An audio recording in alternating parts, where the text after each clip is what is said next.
Hello scholars, this is Miss Porcelli, music teacher at South Bronx Classical 3-4. Let's get into it. This is a professional professional singing lesson. First of all, you should be really proud of yourself. If you're here and you are aspiring to be a singer in whatever sense of the word, you're already doing it. So beautifully done. The things we really need to be thinking about today. All right, 3 of them. Mind, body, and voice. They all gotta come together. Singing is not just sound, singing is not just body, singing is not your brain. All of these things have to work together.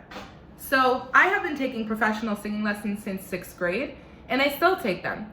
I highly recommend taking them if you can, but the thing is, you don't have to go to a teacher. There are so many resources for free on YouTube and other websites where if you literally searched tips for voice lessons, vocal warm-ups, how to blah, blah, blah, whatever it is you're trying to achieve in singing, whether if you're trying to riff, meaning you're going through notes, da-da-da-da-da, like Beyonce is amazing at doing that. If you're trying to learn how to scat in jazz, which I may do a video for as well, so stay tuned. All these things exist on YouTube. We already know it.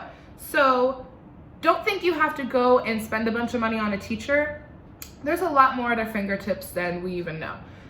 So let's get started on it right now, starting with our bodies. I want you to take a seat and make sure that your bottom is flat on your chair. Take a deep breath.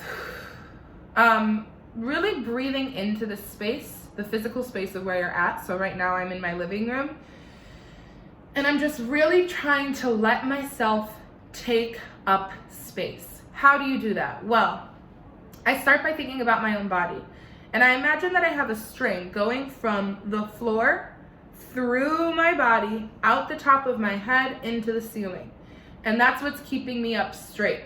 So I'm not holding my body together. Your body's not gonna fall apart.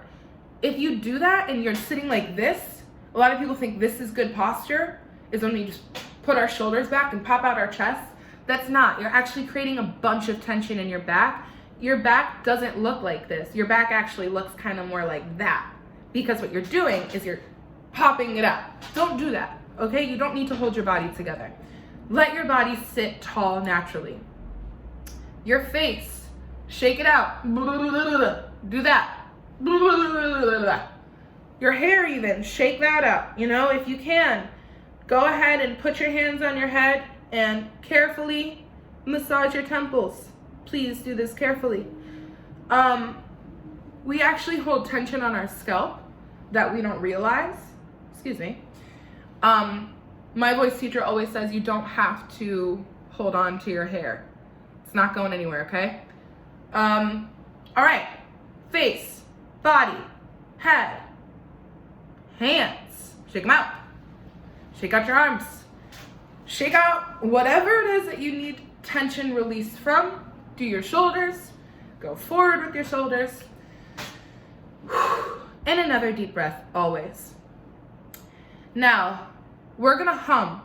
When we're humming, keep your tongue parked behind your teeth. Don't hold on to your jaw, don't hold on to your tongue.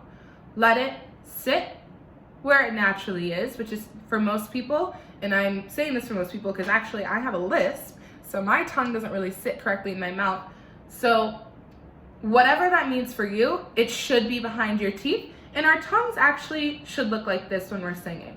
So that means I'm not holding tension in it and flattening it. I'm letting it be jelly like it is, kind of gross, we know, and letting it sit in its natural curvature, which is like this. This way the sound floats through your mouth. It's not going straight through. There's actually an arc to it.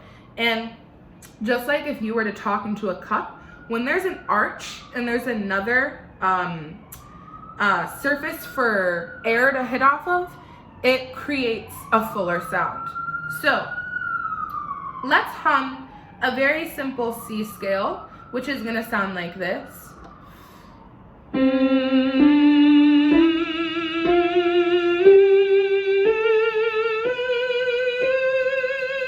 And now, something else we need to keep in mind too. Your voice, your vocal cords are actually about as big as your in between your second knuckle and the tip of your fingers. So that's here to here. That's about how big our vocal cords are. It's just this space, and we have 2 of them, right? They're very small, and they actually lay flat like this. So when you're singing up, you're not going up. I don't want you to think that high means physically high in the air or low means to the floor. I want you to think out. So when I'm going higher,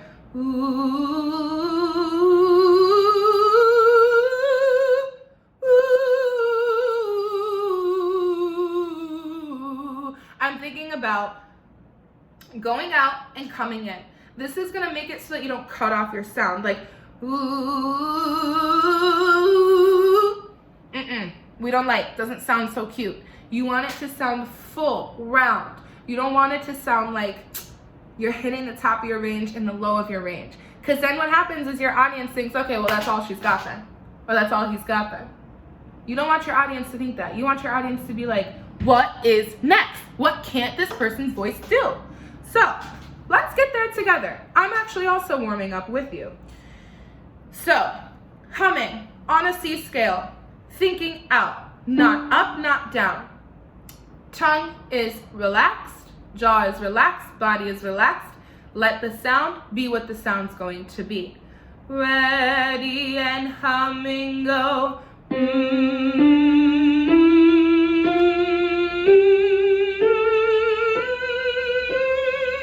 Coming back down, thinking in, not up, or I'm sorry, not down.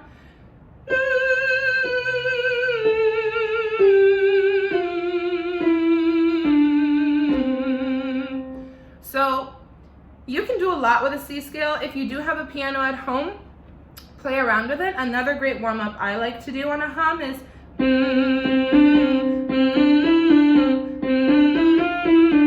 and all I'm doing is I'm toggling between all the different notes in the scale. I'm going from C, C to D, C, D, C, C, D, E, D, C, C, D, E, F, E, D, C, just stacking the notes. That's a great warm-up to do. Humming is a great way to start. It's very gentle on the voice. Another great gentle warm-up to do to get yourself started singing in a healthy and free way is called a lip trill. And that sounds like this. Kind of silly, right? Here's the thing. First, we got to talk about something real quick. Lots of warm-ups for singing look and sound very silly. I promise you, Beyonce, Gaga, name your favorite vocalist, they look extremely silly before they hit the stage. It's not silly though. It's actually informing their technique and informing our technique together. So that's the other thing about singing, mentally speaking too. You gotta let your mask down. You gotta get over it and you gotta let the sound come out. Because the more we sit here and we try to resist it, the sound's not gonna sound so great. So don't resist yourself and don't resist the craft. Be kind to yourself, have faith that you will sound the way you want to sound or think you should sound, but be open to the process of getting there, which means let it come out the way it's gonna come out, and we'll go from there. So, gonna do a lip trill on a C scale, so it should sound like this.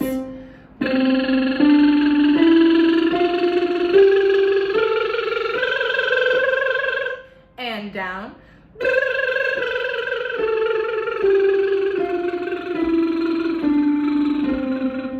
So lip trills are great to do.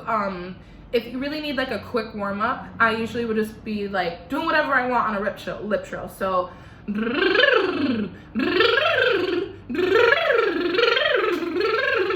it's whatever you want it to be. You gotta warm up the highs to get to the lows, and you gotta warm up the lows to get to the highs. They work together. If you're only warming up up there, or you're only warming up down there, you're sort of cutting yourself short, is what I'm trying to say. Singing is extremely holistic, meaning it takes into account everything. And the thing about being a vocalist that is so much trickier than an instrumentalist is that our bodies make our sound, right? So if I'm a pianist and I have a cold, or I really don't feel good, or I don't have a voice, my piano, that doesn't change. That note will always be that note. That note will always be that note. My body, on a bad day, might not come out as easily, and might not even exist. So this is why warming up and really taking the time to let all facets of your voice come out is super important, because it's gonna prepare you for anything.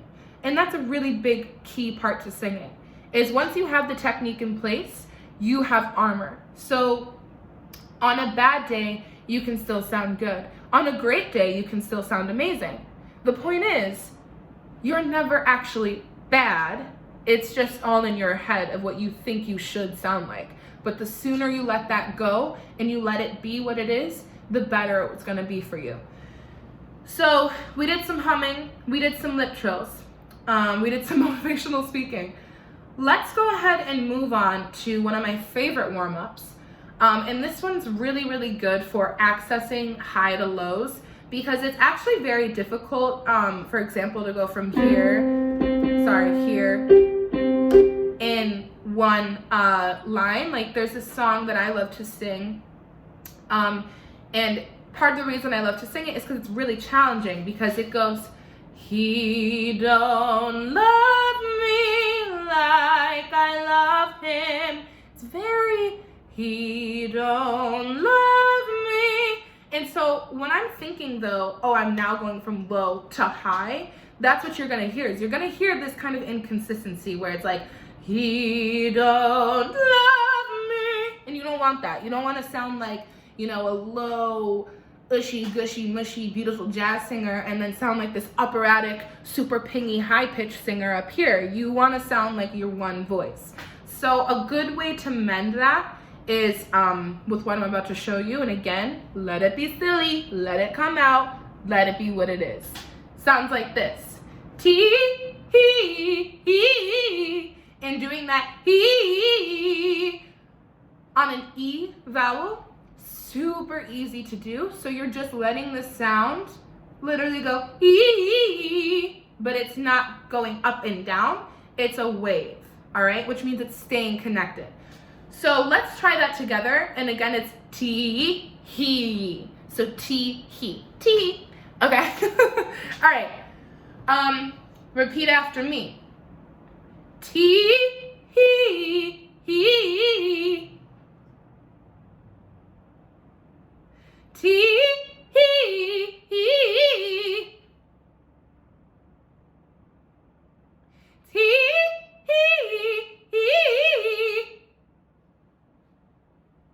Again, let the sound go out, let it go out, don't make it go up. We're gonna do one more.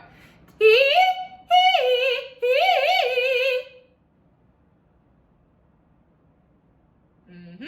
I can't hear you, but I know you sound amazing. Let's try that down low. T, he. Ooh, see, you can even hear. I've been spending way too much time up here. My low isn't really too good right now. So let's do this together. We gotta both find our sound right now. Taking a deep breath, letting it out. T, he. If that's too low, try this. T, he.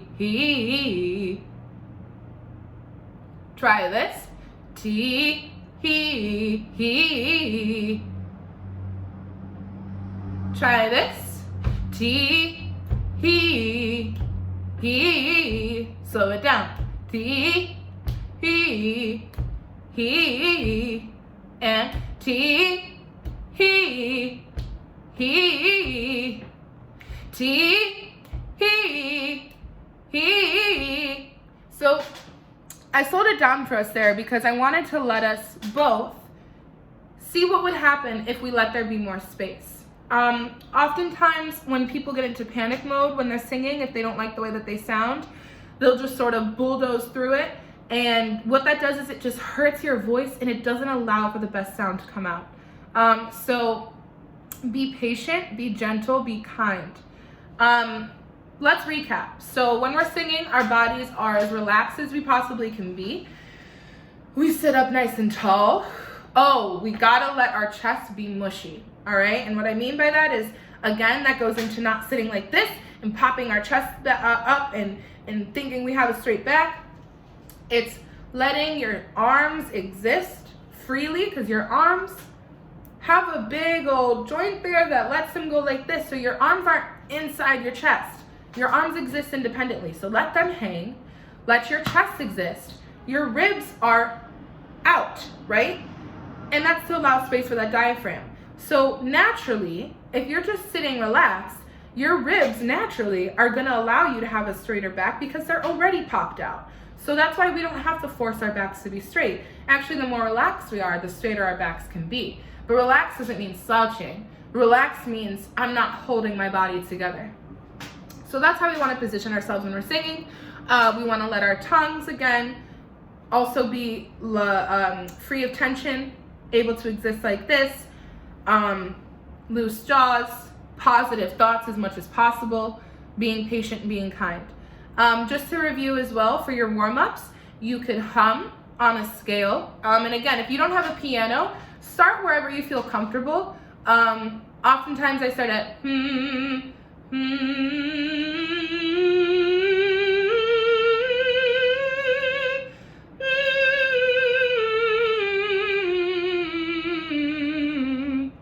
I didn't need a scale. Or I'm sorry, I didn't need a piano. So, you know, really use your creativity. So humming, lip trills, very good as well. And that one as well. I'm going to do a second video on this of just warm-ups, but this video was really meant to get you thinking about singing and how it really works. I suggest, you know, you try to sing a song today and see if you can use some of the things we talked about and how that goes for you. That is about it, I think, for today's lesson. Please feel free to email me if you have any questions, you want some ideas of a good song for you depending on your voice. You know, I'm always available and more than happy to help. And please remember, we don't need to be spending tons of money on a voice teacher to be a good singer. You really can find a lot of stuff on the internet, like right now. So thank you so much for watching. Be kind to yourself, be kind to your voice, and happy singing.